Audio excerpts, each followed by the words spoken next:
Optimization is one of the most boring words in online marketing, but I'm going to explain to you how to properly optimize online advertising campaigns in this video so you can cut the red and grow the green or the profits in your online advertising. Let's get it.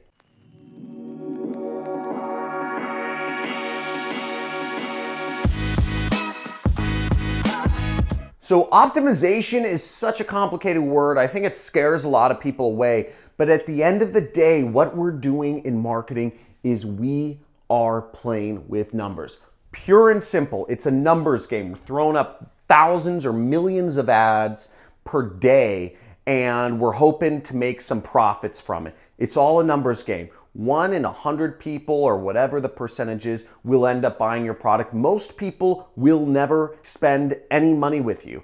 And being able to look at those numbers and put the odds slightly in your favor so that every dollar you spend equals $2 out or equals profits allows you to tap into one of the vastest amounts of wealth there is possible. It's what's made me a millionaire in my business. I'm working with 0 employees. All I'm working with is data. And I'm going to be walking you through and showing you some examples of how I optimize ad campaigns in this video. So overall, what you need to understand, everything about optimization comes down to this statement: cut the red, grow the green. All we're looking at is cutting out what's not working and doing more of what is working so that we can make money. And you do that over and over again enough times, you end up with a profitable ad campaign where you put $1 into the machine and out into your bank account comes $2. So let's go over to my computer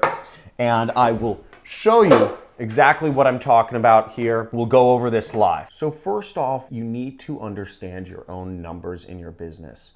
What numbers are meaningful to your business? Are you collecting email addresses? Are you getting leads? Are you trying to get people to purchase a product? Are you trying to get people to make a phone call? What number is important to you? Know your numbers and know what cost per email address or per opt-in or per lead or per phone call or per sale is reasonable for you to work with. Generally speaking, for most businesses, you want to work off of a 2-to-1 ROAS. So if your product costs $3, you don't want to spend more than $1 marketing it. Also, in affiliate marketing, generally speaking, you're looking for 100% ROI. It's great to just be profitable, but as you optimize, you want to be able to spend $1 to make 2. That's good, okay? That's where you should be generally with marketing. So let's dive into things. Now, I do what's called keeping an optimization diary. So when I'm trying to figure out how to market a particular niche, what I do is I just literally diary about my efforts of marketing my product. So I'm gonna go through a couple different examples of marketing my own product, which was a ebook at the time called Internet Jet Set back in 2017. This is the last time I kept an optimization diary because I was just trying to get this up and going. I detailed every optimization I did so I could look back over things and work towards getting that marketing profitable. Again, this was a product that I just created. I wrote the ebook, I did the whole marketing funnel. I'd never done that completely before, so I didn't even know if I could sell this product. So it was a long process to get this profitable. It took me months. I was really in the cut trying to make this work out because I wanted to be able to spend money to make money. You'll see I kind of detailed things by the ad networks I used. ExoClick is an adult ad network. Internet Jet Set was my product. Now here's an example of the sites that my ads were showing up on ExoClick. Now ExoClick is a fairly cheap ad network. They're very affiliate friendly. It's almost all affiliates advertising on their platform. Very loose on restrictions, and they show on a lot of porn sites and torrent sites and what have you. So I wanted to test my advertising here just because I wouldn't run into any problems. I could make any claims, say anything I wanted marketing-wise, just to see what worked, and then I could tone things down for when I went to bigger networks such as Facebook or Google or YouTube. So here I am advertising, and what's interesting though is I'm looking here at the click-through rate, okay? Now, if you notice each of these sites, Talk with a Stranger, Pixelhost, they detail my costs right here, okay? So you can see the amount of money I spent with each of these sites, just about $1, right? So I wasn't spending a lot of money per site. Overall, I spent $20 before I actually looked to optimize this particular advertising campaign. And the beauty of optimization is that if you know how to optimize well, you don't need to spend that much money. In fact, the better you are at optimization and spotting trends in the data and making sense of things, the less money you actually have to spend in order to make a campaign profitable. Now, there is an art and a science to optimization. On one hand, you're looking for statistically relevant data, and on the other hand, there is a bit of an art to things. You're looking at categories, or you're trying to make judgment calls on why something worked and why some site didn't work. So understanding the data is hypothesizing. You can tell if something works or if it doesn't, but making sense and figuring out what to do next generally requires some sort of artistic or creative thought. So here I am with all this $20 worth of spend. Okay, what I'm looking at, because I don't have any conversions yet, we can see there aren't any conversions here because I haven't gotten any sales from this advertising. So the only metric I can actually look at is clicks. And within that, what I want to optimize for is the cheapest cost per click. Now, when you're an affiliate, you're optimizing generally by the cheapest cost per conversion. You want to spend less to make the same amount. Whereas in this case, since I don't have any conversions yet, I want to spend less to get more clicks. So that's what I'm optimizing around. What I'm really optimizing around is I'm optimizing around cost per click or the click-through rate. So what we notice here is some of these sites I'm getting, my overall average total amongst all sites is 0.27%. If you can see that right here. That's my overall average amongst all sites. But there's a problem here.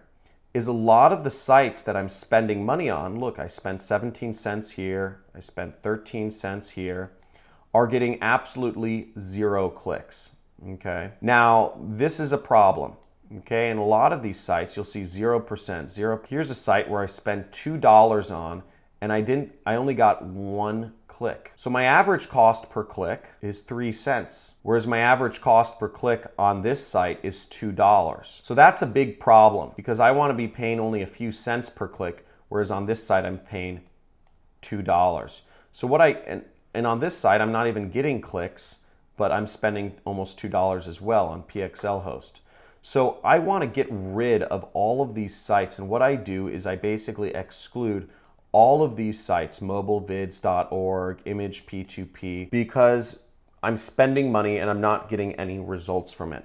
I'm not getting enough clicks. So I get rid of all these sites to save my costs. That's optimization, because I can tell I should be paying 3 cents per click, and on these sites I'm paying way more than that if I'm even getting any clicks at all. So that's optimization in action. I hope that makes sense. Now, this second example of optimization is an example from one of my YouTube advertising campaigns in 2007. Now, what you'll notice here is also, once again, I spent roughly about $20 before I decided to go in and optimize. At this point, I don't need to spend a lot of money to optimize. Sometimes I do, sometimes I don't, but generally speaking, I like to get the data quick. I like to spend as little amount of money as possible before I go in and start tweaking things in my advertising campaigns. So what you'll see in this advertising campaign is I'm advertising on 3 different sources. I'm advertising on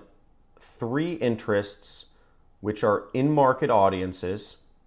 The first audience is advertising and marketing services. The second audience is SEO and SEM services, and the third audience is web design and web development. Okay, so we have the 3 audiences within YouTube ads that I'm advertising on. Now, what you'll see is, I don't have a lot of data here, but we do see some clear trends. I'm looking at my view rate right here, and we see I have a 0.18% view rate, I have a 0.46% view rate, and I have a 0.26% view rate. Now, the one that stands out is obvious, okay? This number right here is much higher than the others. And it's because it is in this category, SEO and SEM services. So what that tells me immediately is that this market, okay, this specific audience works much better than my other audiences that I'm advertising on for whatever reason. Now, they seem very similar: advertising and marketing services, web design, web development, SEO, and SEM services. They seem very similar, but one performs twice as good as the others. That's very telling data, and what that leads me to what that leads me to do is actually cut the other audiences until I further test things out. So I would focus all of my efforts on this one audience and getting that profitable. So that's optimization once again in action. Now let's dive into a third example of optimization in action. And I hope some of you are getting it. If you're getting this, type in "I'm getting it" in the comments below. Again, the reason why I'm optimizing by view rate here is because I don't have enough data on actual conversions. So if I don't have enough data on sales yet, I'm optimizing based on clicks, or on YouTube it's views, etc. Anything can be optimized. Now, in this third example of optimization, what I'm doing is I'm actually optimizing by demographics. I'm in YouTube ads, and I'm looking at the ages of the people I'm advertising to. So when I'm starting off advertising, I was advertising to people of all age ranges. You see 18 to 24, 18 to 65 plus, and even people I didn't know about. So what I'm seeing on here is my average cost per conversion across all age ranges is $5.02, okay? That's how much I'm spending to get people to opt in for my email list. But what I'm also noticing is that amongst 18 to 24-year-olds, I'm spending $17 on average to get an email address. That doesn't make sense. Again, I'm still not making money from sales yet, but I am looking at something that will indicate, I'm looking at if I'm collecting email addresses cheap, and that doesn't work out. So what I would do is I would turn off 18 to 24-year-olds so I could spend more money with people on other age ranges, okay, that are working. What I'm also noticing is that I'm not making money with people who are of an unknown age range. I'm spending money. I spent $15 and I made $0. So that's something I'm going to be turning off. I'm turning off the unknown age category. Now, the reason why, what you may notice here if you zoom in, is people 65 and over, I haven't made any conversions with. They haven't entered in any email addresses. But the reason I'm not turning this age range off yet is because I haven't spent enough money with that yet. I've only spent a couple bucks, so I'm actually gonna wait. In this case, I'm gonna wait for more data to come in before I decide to turn off this entire age group. That's where I'll just wait. But what I do know is that these ages are working very well for me, okay? I know that 35 to 64-year-olds are performing very well for my particular product. As you can see, it's only costing me about $1 or $2 to collect an email address amongst these age ranges. And what's interesting about this data is people who are in their 50s or 60s it's costing only, it's costing even less than $2 to get their email address. And that's why I'm hopeful that the 65-year-olds will, or people older than 65, will be a good marketing segment for my product. And that's why I haven't decided to turn that off. I'm just turning off 18 to 24 and unknown. So this may have been a bit heady for you, but hopefully this gives you a bit of an idea of optimization. Now, if you enjoyed this video, if you enjoyed learning about optimization, let me know in the comments. If you want to see more videos like this, let me know in the comments, and I will do more videos like this. But a note, I try not to do too many of these videos because they're a bit complicated for the average person to understand. And I don't even know if people on YouTube will like seeing these videos. So you really have got to let me know if you want to see more videos like this. Now, if you'd like to learn more about affiliate marketing and how I make my money online, you can subscribe to my channel, hit that notification bell, and you will get access to a free course on my channel homepage about affiliate marketing. I'm teaching it. It's about 10 videos long, and you'll be learning the ins and outs of this industry and how you can get started. Also, make sure you like this video if you enjoyed it. Leave a comment below. Let me know what your thoughts are. Thanks for watching.